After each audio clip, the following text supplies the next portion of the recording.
Welcome to the Banker Lamp. Please enjoy the video.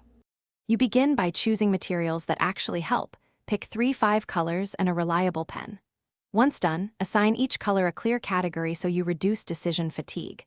Now write a single-line headline on each note, the main idea only, then add a 1-2 word priority tag.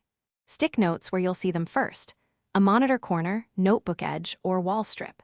Make sure to keep notes readable from arm's length. Neatness speeds recall and use.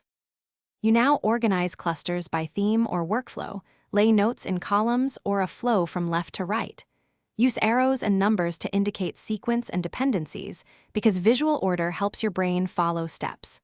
Once groups form, create a one-line header sticky to summarize the cluster's purpose. Make sure to rewrite any messy notes into concise versions. Clarity beats quantity.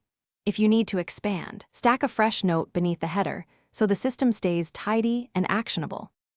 You finish by reviewing and converting critical sticky notes into tasks or calendar events. This closes the loop between idea and action. Once done, archive completed notes.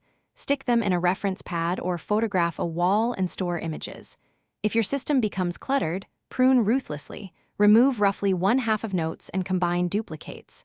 A key troubleshooting tip: if notes fall off or get lost, switch to adhesive strips or a magnetic board and photograph frequently so nothing slips through the cracks. Thanks for watching. If this was helpful, leave a like and consider subscribing. See you next time.